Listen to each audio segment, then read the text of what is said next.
चलिए देखिए, पहली चीज जो है हमारा भारत का संवैधानिक विकास के बारे में हम लोग देखेंगे। ठीक है, कैसे हमारे भारत का संवैधानिक विकास हुआ। क्लियर है। चलिए देखते हैं हम लोग, एक एक पॉइंट हम लोग समझेंगे, बहुत बेहतर तरीके से समझने का कोशिश करेंगे। चलिए देखते हैं हम लोग। पहला चीज है जो हमारा भारत के जो है, भारत में हमारा संवैधानिक विकास जो की शुरुआत जो हुई थी, वो ईस्ट इंडिया कंपनी की स्थापना से मानी जाती है। ठीक है, और ईस्ट इंडिया कंपनी की जो स्थापना हुई थी, आप देख सकते हैं इसको कब हुआ था, 1600 ईस्वी में होता है। क्लियर है यहाँ तक। चलिए, और अगले पॉइंट हम लोग देखते हैं। अगला पॉइंट है जो कि 1757 की जो प्लासी का जो युद्ध हुआ था, प्लासी की लड़ाई के बाद ईस्ट इंडिया जो कंपनी थी, कौन, ईस्ट इंडिया जो कंपनी थी, कंपनी में एक प्रमुख राजनीतिक ताकत बन गई थी। क्या बन गई थी, प्रमुख राजनीतिक एक ताकत बन गई थी। और बनने के बाद क्या हुआ था, 1764 की बक्सर युद्ध तथा 1765 की इलाहाबाद की संधि से तो मतलब कि आगे बढ़ चुकी थी। ठीक है, उसके बाद हमारा जो है, कहने का मतलब है कि जो कंपनी जो था, वो बंगाल, बिहार, उड़ीसा में सर्व वह हो चुका था। ठीक है, इसके बाद जो था, मतलब कि यहाँ तक तो ये लोग कंपनी खोल दिए। ठीक है, ये लोग कंपनी खोल चुके। उसके बाद क्या हुआ, इन लोगों ने इसके बाद ईस्ट इंडिया कंपनी जो थी, ईस्ट इंडिया कंपनी जो थी, वो व्यापारिक मामला के साथ साथ क्या कर दिए थे, राजनीतिक मामला में भी हस्तक्षेप करना क्या कर दिए, शुरू कर दिए। ठीक है, और उसके बाद हम लोग देख सकते हैं कि ईस्ट इंडिया जो कंपनी थी, कंपनी कंपनी के द्वारा बनाए गए अधिनियम जो उसके विवरण निम्नलिखित है। क्लियर है यहाँ तक। चलिए, बहुत बढ़िया, हम लोग चलते हैं अगले क्वेश्चन की। अगला जो हमारा जो है टॉपिक जो है, पहला जो टॉपिक हम लोग देख सकते हैं, अधिनियम जो हमारा है। पहला अधिनियम को दो भागों में बांट दिया गया। पहला अधिनियम जो हमारा जो है, कंपनी का शासन। क्या है हमारा पहला अधिनियम है, जो कंपनी का शासन। तो कंपनी का जो शासन जो था, 1773 से 1858 तक जो था, हमारा कंपनी का शासन चल रहा था। ठीक है, उसके बाद हमारा जो दूसरा जो भाग था, वो सम्राट का शासन। क्या किसका शासन था, सम्राट का शासन। या 1800 कब से कब तक था, 1858 से 1947 तक। क्लियर है। इसे ताज का शासन भी कहा जाता है। ठीक है ना, क्या कहा जाता है, ताज का शासन भी कहा जाता है। क्लियर है यहाँ तक। और कंपनी के शासन, पहली चीज हम लोग देखते हैं, पहला टॉपिक को डील करते हैं हम लोग, जो हमारा कंपनी का शासन है। क्लियर है, कंपनी का शासन भाई हम लोग कम से कब तक था हमारा भाई, तो 1773 से लेकर 1858 तक। क्लियर है यहाँ तक। चलिए, बहुत बढ़िया। और हमारा पहला कंपनी के शासन में जो है, हमारा पहला जो नंबर है हमारा, 1773 का रेगुलेटिंग एक्ट। 1773 का रेगुलेटिंग एक्ट के बारे में हम लोग देखेंगे। तो हमारा जो 1773 का जो रेगुलेटिंग एक्ट जो है, इस अधिनियम के आधिकारिक संवैधानिक महत्व था। ठीक है, जो भारत में ईस्ट इंडिया कंपनी क्या था, भारत में ईस्ट इंडिया कंपनी जो थी, कंपनी के कार्य को नियमित और नियंत्रित, मतलब नियमित का मतलब कि चलाना, नियमित रूप से चलाना, और नियंत्रित का मतलब कंट्रोल करना। ठीक है ना, कंट्रोल की दिशा में ब्रिटिश सरकार द्वारा उठाया गया जो कदम जो था, यह पहला कदम था। कौन सा कदम था भाई, तो पहला कदम था। जो हमारा 1773 का जो रेगुलेटिंग एक्ट था, यह पहला कदम था, ब्रिटिश सरकार के द्वारा उठाया गया कदम। क्लियर है यहाँ तक। चलिए, हम लोग चलते हैं, एक एक पॉइंट को हम लोग देखते हैं बहुत बढ़िया से। ठीक है, तो पहला जो हमारा पॉइंट जो है, कि इसके द्वारा पहली बार कंपनी के प्रशासन, देखिए क्या है, कंपनी का प्रशासन और राजनीतिक कार्यों को मान्यता देना, मान्यता मिली। मतलब प्रशासनिक को, जो हमारा पुलिस जो विभाग होता है, उसको हमारा मान्यता मिला। उसके बाद राजनीतिक जो कार्य हैं, वो उसकी मान्यता मिली। क्लियर है यहाँ तक।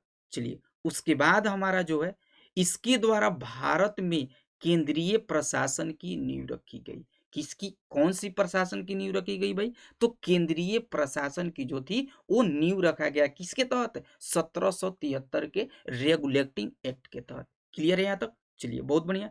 अगला जो हम लोग देखते हैं, अगला पॉइंट को हम लोग देखते हैं। अगला जो पॉइंट है, इस अधिनियम की प्रमुख विशेषता क्या थी? ये अधिनियम जो था, इस अधिनियम का प्रमुख विशेषताएं क्या थी? तो हमारा पहला नंबर है, विशेषता में पहला पॉइंट है कि इस अधिनियम के द्वारा जो है हमारा बंगाल के गवर्नर, क्या बंगाल के गवर्नर को बंगाल का गवर्नर जनरल पद जो है नाम दिया गया। ठीक है ना? क्या दिया गया? मतलब कि बंगाल का जो गवर्नर जो था ना, उसको बंगाल का गवर्नर जनरल कहा जाने लगा। क्लियर है? किस अधिनियम के तहत? 1773 के रेगुलेटिंग एक्ट के तहत। क्लियर है? उसके बाद जो है उसकी सहायता के लिए, किसकी सहायता के लिए भैया? तो प्रशासनिक को सहायता के लिए एक जो है हमारा 4 सदस्यीय कार्यकारी परिषद, कार्यकारी परिषद का क्या किया गया? गठन किया गया। और बंगाल प्रेसिडेंसी का पहला गवर्नर जनरल जो बनते हैं वो कौन बनते हैं? कौन बनते हैं भैया? वारेन हेस्टिंग्स बनते हैं। ध्यान रखिएगा, एग्जाम में यहाँ से आता है क्वेश्चन, डायरेक्ट पूछता है कि बंगाल प्रेसिडेंसी का पहला गवर्नर जनरल कौन थे? तो आपका राइट आंसर क्या हो जाएगा? आपका यहाँ पे वारेन हेस्टिंग्स थे। क्या हो जाएगा? Warren Hastings. ठीक है, ये आपका वीवीआई पॉइंट है, नोट कर लीजिएगा इसको। क्लियर है? चलिए बहुत बढ़िया। अगला जो हम लोग देखते हैं, अगला पॉइंट क्या है हमारा? इसके द्वारा मद्रास एवं बंबई, किसके द्वारा? 1773 के रेगुलेटिंग के द्वारा जो है जो हमारा मद्रास है, बंबई के गवर्नर, उसके बाद बंगाल के गवर्नर जनरल के अधीन कर दिया गया। जो मद्रास का जो गवर्नर था, बंबई का जो गवर्नर था भाई, उसको किसके अधीन कर दिया गया? बंगाल के गवर्नर जनरल को अधीन कर दिया गया। जबकि पहले प्रेसिडेंसियों के गवर्नर एक दूसरे से अलग थे। ठीक है ना? जो मतलब कि मद्रास का प्रेसिडेंसी जो था उसका गवर्नर अलग होता था, उसके बाद बंबई का प्रेसिडेंसी जो गवर्नर होता था उसका अलग होता था, बंगाल के अलग। लेकिन अब क्या कर दिया गया कि बंगाल के गवर्नर जनरल के अधीन कर दिया गया, मतलब उसके अंडर में कर दिया गया। किसको कर दिया गया भैया? मद्रास और बंबई के गवर्नर को। क्लियर है यहाँ तक? चलिए बहुत बढ़िया।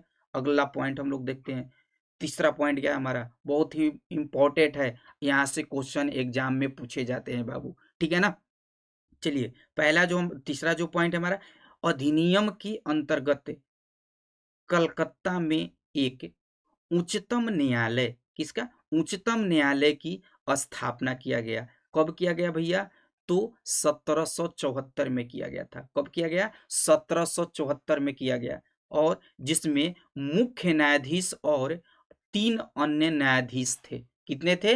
मतलब कि एक मुख्य न्यायाधीश थे और 3 अन्य न्यायाधीश मतलब थे। ठीक है ना? तो सब अगर क्वेश्चन पूछता है कि पहली बार उच्चतम न्यायालय की स्थापना कब किया गया था, तो 1774 में। क्लियर है? अगर यही क्वेश्चन अगर घुमा के पूछ देता है कि कलकत्ता उच्चतम न्यायालय की स्थापना जो किया गया था किस एक्ट के तहत किया गया था, तो 1773 के रेगुलेटिंग एक्ट के तहत किया गया था। क्लियर है? उसके बाद कब किया गया था? तो 1774 में किया गया था। क्लियर है? चलिए बहुत बढ़िया। अगला जो हम लोग देखते हैं, अगला पॉइंट क्या है? ठीक है, अगला जो पॉइंट जो हमारा है भाई, अगला पॉइंट देखते हैं हम लोग। देखिए, जो प्रथम जो मुख्य न्यायाधीश थे, प्रथम जो मुख्य न्यायाधीश थे वो कौन थे? जज एलिजा इम्पे थे। कौन थे? प्रथम मुख्य न्यायाधीश जो थे जज जो एलिजा इम्पे थे। ठीक है ना? वीवीआई क्वेश्चन है भाई, एग्जाम में याद कर लीजिएगा, एग्जाम में क्वेश्चन पूछे जाते हैं। बहुत ही इंपॉर्टेंट क्वेश्चन है, पूछे जाते हैं कि कलकत्ता जो उच्चतम न्यायालय की स्थापना किया गया था उसमें प्रथम मुख्य न्यायाधीश कौन थे? तो जज जो हमारे थे जज एलिजा इम्पे थे। क्लियर है? चलिए अगला जो हमारा क्वेश्चन जो है, अगला जो हमारा देखते हैं यहाँ पे, जो हमारा जो है कि मतलब 3 अन्य न्यायाधीश कौन कौन थे। तो पहला हमारा न्यायाधीश थे जो हमारे लिमेस्टर थे, उसके बाद हमारा चैम्बर्स थे, उसके बाद हाइड थे। मतलब ये 3 अन्य न्यायाधीश और एक क्या हो गए, मुख्य न्यायाधीश, मतलब 4 थे। क्लियर है यहाँ तक? चलिए, उसके बाद हमारा चौथा पॉइंट है, इसके तहत कंपनी के कर्मचारियों को निजी व्यापार करने के लिए और भारतीय लोगों से उपहार एवं रिश्वत लेना प्रतिबंध कर दिया गया। मतलब कि जो 1773 का जो रेगुलेटिंग एक्ट था, इसके तहत कर्मचारियों को निजी का मतलब प्राइवेट व्यापार को मतलब क्या कर दिया गया, प्रतिबंध कर दिया गया। और उसके बाद जो था भारतीय लोगों से उपहार एवं रिश्वत लेना, उसके ऊपर भी क्या कर दिया गया, प्रतिबंध कर दिया गया। क्लियर है यहाँ तक? चलिए, बहुत बढ़िया। उसके बाद अगला पॉइंट हम लोग देखते हैं। अगला पॉइंट हमारा 5वां पॉइंट है। मतलब कि 5वां पॉइंट जो है, इस अधिनियम के जो द्वारा था, इस अधिनियम के द्वारा ब्रिटिश सरकार का कोर्ट जो ब्रिटिश सरकार कोर्ट ऑफ डायरेक्टर मतलब कंपनी के गवर्निंग बॉडी, ठीक है ना, इसके माध्यम से कंपनी पर नियंत्रण सशक्त हो गई। मतलब कि एक मतलब कि विभाग की स्थापना किया गया जिसका नाम था कोर्ट ऑफ डायरेक्टर। ठीक है ना, ये क्या करता था, कंपनी पर नियंत्रण करता था, मतलब कंट्रोल करने का, जो कंपनी का कंट्रोल करने का काम करता था। क्लियर है? उसके बाद हमारा जो था, इसने भारत में इसकी राजस्व, नागरिक और सैन्य मामलों की जानकारी ब्रिटिश सरकार को देना आवश्यक दिया गया। मतलब इस विभाग को जो एक मतलब कि आदेश दिया गया कि भैया जितनी भी मतलब कि भारत में राजस्व कितनी आमदनी हो रही है, और नागरिक और उसके बाद सैन्य प्रशासनिक विभाग, मतलब ब्रिटिश सरकार को यहाँ से सूचना पहुंचाने का काम यहाँ पर मतलब करने लगा। कौन भैया? तो कोर्ट ऑफ डायरेक्टर। क्लियर है यहाँ तक? चलिए, बहुत बढ़िया। अगला क्वेश्चन हम लोग देखते हैं 1781 का संशोधन अधिनियम। 1781 में संशोधन अधिनियम में हुआ क्या था भैया, उसके बारे में हम लोग चर्चा करेंगे। क्लियर है? चलिए देखते हैं। पहला चीज जो है हमारा, पहला पॉइंट क्या दिया हुआ है, रेगुलेटिंग एक्ट ऑफ 1773 की कमियों को ठीक करने के लिए ब्रिटिश संसद ने अमेंडिंग एक्ट ऑफ 1781 पारित किया, जिसे बंदोबस्त कानून के नाम से भी जाना जाता है। क्लियर है? देखिए, जो 1781 का जो संशोधन जो अधिनियम लाया गया, इसके पीछे रीजन था भाई, जो 1773 के रेगुलेटिंग एक्ट में जो कमी रह गई थी, उस कमी को पूरा करने के लिए हमारा क्या किया गया था, 1781 का जो था हमारा अमेंडिंग एक्ट लाया गया था। ठीक है ना, जिसे बंदोबस्त कानून के नाम से भी जाना जाता है। क्लियर है? अब हम लोग देखते हैं पॉइंट पे। इस कानून की निम्नलिखित विशेषताएं थी। क्या थी? निम्नलिखित विशेषताएं थी। पहला विशेषता में हम लोग देखते हैं क्या है, इस कानून के अंतर जो हमारा कानून जो था, इस कानून में गवर्नर जनरल क्या था, गवर्नर जनरल तथा काउंसिलिंग को सर्वोच्च न्यायालय के क्षेत्र अधिकार से मुक्त कर दिया गया। ठीक है ना, जो मतलब कि जो गवर्नर जनरल थे और जो काउंसिल थे, उनको सर्वोच्च न्यायालय जो हमारे कलकत्ता में जो स्थापना किया गया था 1774 में, जो उसको क्या कर दिया गया कि मतलब क्षेत्राधिकार से मुक्त कर दिया गया। किसको भैया? तो गवर्नर जनरल और काउंसिल को। क्लियर है? चलिए, बहुत बढ़िया। अगला पॉइंट हम लोग देखते हैं। दूसरा पॉइंट क्या है हमारा, दूसरा पॉइंट जो है हमारा देखते हैं, इस कानून में राजस्व संबंधी मामलों तथा राजस्व वसूली से जुड़े मामलों को भी सर्वोच्च न्यायालय के क्षेत्राधिकार से बाहर कर दिया गया। ठीक है, कहने का मतलब है कि इस जो हमारा 1781 का जो संशोधन अधिनियम लाया गया, इसमें क्या किया गया, राजस्व संबंधी जो मामला होता था, जो वसूली जो होती थी, जो टैक्स होता था, उसकी जो मामलों को क्या क्या कर दिया गया कि सर्वोच्च न्यायालय के क्षेत्राधिकार से बाहर कर दिया गया। क्लियर है बाबू? चलिए, बहुत बढ़िया। अगला हम लोग देखते हैं, तीसरा पॉइंट हम लोग देखते हैं भाई। क्या है तीसरा पॉइंट? इस कानून द्वारा कलकत्ता के सभी निवासियों को सर्वोच्च न्यायालय के अधिकार क्षेत्र के अंतर्गत कर दिया गया। मतलब कहने का मतलब है कि कलकत्ता के जितने भी निवासी थे, कलकत्ता के जितने भी नागरिक थे, उनको सर्वोच्च न्यायालय के क्षेत्राधिकार के अंतर्गत कर दिया गया। मतलब कि जो भी काम जो होगा वो सर्वोच्च न्यायालय, कलकत्ता के जितने भी निवासी होंगे वो सर्वोच्च न्यायालय के क्षेत्राधिकार के अंतर्गत ही काम करेंगे। क्लियर है? उसके बाद इसमें जो है यह व्यवस्था बनाई गई कि न्यायालय हिंदुओं के निजी कानून के हिसाब से, हिंदुओं तथा मुसलमानों के निजी कानूनों के हिसाब से मुसलमानों के वाद वाद या मामले तय किया जाएगा। क्लियर है यहाँ तक? चलिए बहुत बढ़िया। अगला जो हमारा जो है 4 देखते हैं। इस कानून के द्वारा यह व्यवस्था भी की गई कि प्रांतीय न्यायालयों की अपील, क्या गया? प्रांतीय न्यायालयों की appeal governor general in council कि यहाँ दायरे में हो, न कि सर्वोच्च न्यायालय में हो। क्लियर है? मतलब कि प्रांतीय का मतलब कि जो हमारा जो है राज्य न्यायालय की जो अपील जो होगा वो गवर्नर जनरल इन काउंसिल के यहाँ होगा, न कि आप डायरेक्ट चल जाइएगा कहाँ पे? सर्वोच्च न्यायालय चल जाइएगा। मतलब कि डायरेक्ट आप नहीं जा सकते हैं, पहले आप प्रांतीय न्यायालय में जाइए, उसके बाद अगर वहां नहीं सुनवाई होता है तो अब आप जा सकते हैं सर्वोच्च न्यायालय में। क्लियर है? चलिए बहुत बढ़िया। अगला जो हमारा है, अगला जो अधिनियम जो है 1786 क्या है? 1786 एक्ट ऑफ 1786। क्लियर है? चलिए देखते हैं 1786 में क्या था। ठीक है? 1786 में लॉर्ड कर्नवालिस, क्या थे? 1786 में लॉर्ड कर्नवालिस बंगाल के गवर्नर जनरल नियुक्त किए गए। एक क्वेश्चन बाबू ध्यान रखिएगा इसको, क्वेश्चन को, ठीक है ना, एग्जाम में पूछता है। ठीक है? क्या करता है? एग्जाम में पूछता है यहाँ से कि 1786 में मतलब कि बंगाल के गवर्नर जनरल कौन थे? तो कौन हो जाएंगे आपके? तो आपका कर्नवालिस हो जाएंगे, लॉर्ड कर्नवालिस। कौन हो जाएंगे? लॉर्ड कर्नवालिस हो जाएंगे। ठीक है? उसने यह पद स्वीकार करने के लिए 2 शर्त मांग रखी थी। मतलब कहें कि हमें यही शर्त पर हम क्या करेंगे, हम मतलब कि गवर्नर जनरल बनेंगे। ठीक है ना? गवर्नर जनरल बनेंगे हम, जब हमारी 2 शर्तों को मतलब कि आपको मानना पड़ेगा। पहला शर्त हमारा भैया क्या है? चलिए देखते हैं। पहला शर्त जो गवर्नर जनरल लॉर्ड कर्नवालिस का क्या था? तो बोला जो गवर्नर जनरल जो कर्नवालिस जो थे उन्होंने बोले कि उसे विशेष मामले में अपनी काउंसिल के निर्णय को अधिभाव करने या न मानने का अधिकार हो।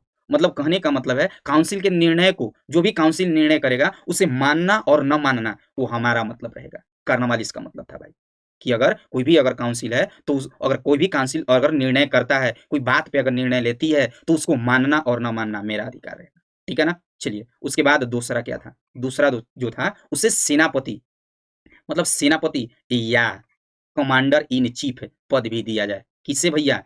तो कर्नवालिस को। किसको? कर्नवालिस को। मतलब कि उसे सेनापति या कमांडर इन चीफ का पद भी दिया जाए। क्लियर है यहाँ तक? चलिए अगला देखते हैं हम लोग। अगला जो है हमारा 1793। ठीक है? अगला 1793 का चार्टर कानून। क्या है? चार्टर कानून, चार्टर एक्ट ऑफ 1793।